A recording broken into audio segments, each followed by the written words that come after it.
Aujourd'hui, je vais vous raconter une histoire intrigante. Généralement, autour de ces histoires que l'on se raconte autour d'un feu, il n'y a jamais qu'un seul témoin. Dans cette histoire, vous aurez le point de vue de deux personnes différentes. Je vais vous raconter une histoire de Dame Blanche. Mais avant ça, abonne-toi et like la vidéo. Voici l'histoire de l'inconnu au bord de la route.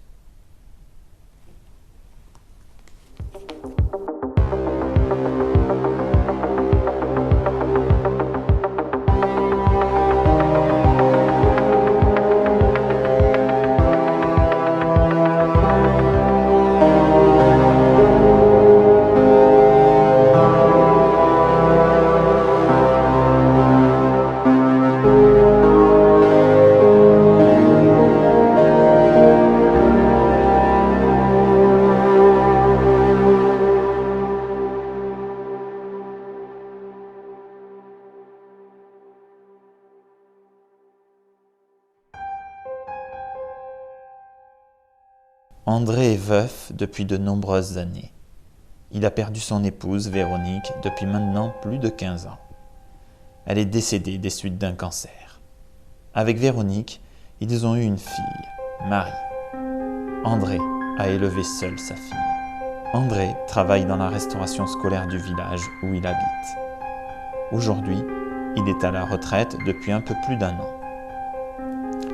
André et Marie étaient très proches. Marie étudie l'histoire dans une fac. Elle voulait devenir prof d'histoire et archéologue, un peu comme Indiana Jones. D'ailleurs, André et Marie voyageaient beaucoup. Ils aimaient explorer et découvrir. Pour gagner un peu d'argent, Marie a travaillé dans le centre de loisirs de son village pendant les vacances. Après avoir fini sa journée de travail au centre de loisirs, Marie prend son vélo et rentre chez elle. André et Marie habitent à 5 minutes du centre de loisirs. Le brouillard tombe. Marie va devoir être prudente sur le trajet. Malheureusement, un automobiliste roulant trop vite et se déconcentrant pour allumer une cigarette va heurter Marie. Marie est projetée 100 mètres plus loin, légèrement en contrebas de la chaussée. Le chauffard s'arrêtera, préviendra la police et les pompiers, mais Marie est déjà morte. André aura du mal à reconnaître sa fille. Des parties de son corps manquent, notamment son bras droit, bras où elle portait ses gourmettes, la sienne et celle de sa mère. Après être allé se recueillir la veille sur les tombes de sa femme et de sa fille, André passe une journée comme les autres. Depuis la mort de Marie, pour s'occuper, André entretient son jardin, s'occupe de son chien, un berger allemand répondant au nom d'Eliot.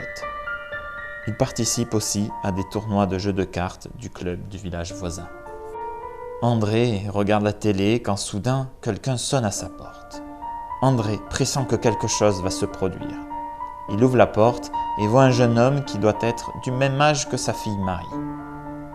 Le jeune homme se présente. Il s'appelle David. Ce que David va raconter à André va le bouleverser à jamais. David est préparateur de commandes. Il a 20 ans et vit seul.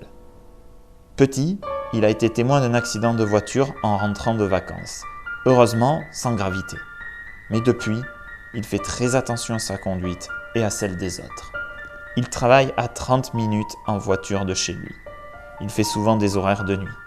Mais ce jour-là, il finit sur les coups de 16 heures. Alors qu'il n'est plus qu'à 10 minutes de chez lui, des travaux sur la route l'obligent à faire un léger détour. Ce détour le fait passer dans le village de Marie. Après avoir traversé le village, il aperçoit une jeune femme, vêtue de blanc au milieu de l'épais brouillard. Bizarrement, il sent une détresse chez elle. Alors qu'il n'aurait jamais pris quelqu'un d'étranger dans sa voiture, il s'arrête. Il lui demande si elle a besoin d'aide. La jeune femme lui explique qu'elle doit rentrer chez elle et qu'elle aimerait bien qu'il la raccompagne si ça ne le dérange pas. David accepte. La jeune femme monte. David trouve sa passagère plutôt mignonne et se sent à l'aise avec elle. Il se présente et lui demande son nom. La jeune femme dit s'appeler Marie. Mis à part ça, Marie ne semble pas très bavarde. Elle lui indique juste la route. David se dit qu'elle est timide.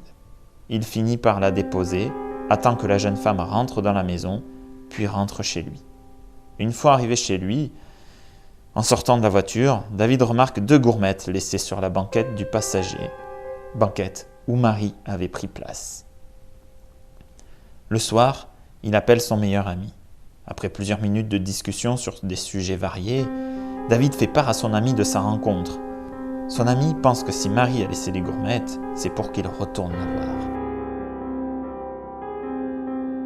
Le lendemain, David ne travaille pas. Il en profite pour aller voir Marie. David retrouve facilement la maison. Il prend les 2 gourmettes avec lui et sonne à la porte d'entrée. André lui ouvre. David explique alors à André qu'il a raccompagné une jeune femme à cette adresse la veille et qu'il aimerait lui rendre ces 2 objets. Il lui tend les 2 gourmettes. André éclate en sanglots. Il fait rentrer David, qui ne comprend pas ce qui se passe. Les 2 hommes s'assoient. André explique à David que sa fille est morte il y a 2 ans.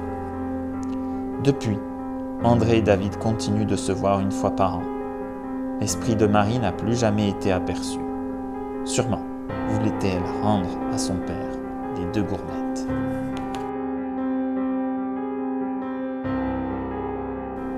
Avant que j'oublie, partage la vidéo maintenant que tu as aimé te faire peur. Voilà une histoire de dame blanche bien racontée. Si tu n'es pas d'accord, explique-le-moi en commentaire. Cette histoire est tirée tout droit d'une légende urbaine. Elle n'en est pas moins touchante. La vie du père de famille ayant tout perdu jusqu'à sa fille, le drame et l'horreur de l'accident, la rencontre intrigante avec l'esprit de Marie et le fond de romance permettent non seulement de nous perdre nous-mêmes dans cette histoire, mais aussi de vouloir y croire. À la fin de l'histoire, on aurait aimé une autre issue. On aurait aimé voir David et Marie finir ensemble et heureux. Pour le moment, aucun témoignage concret de ce genre n'existe. Pourtant, les histoires de dames blanches pullulent autour de nous. Les photos et vidéos de dames blanches existent sur le net, mais 99% sont fake. À ce sujet, les histoires de dames blanches m'intéressent. Si tu as été témoin d'une histoire de dame blanche ou que tu en as vu une, ton témoignage m'intéresse. Tu peux m'envoyer ton témoignage à l'adresse mail qui est dans la description. Je vous souhaite bonne nuit et peut-être que vous serez le prochain David.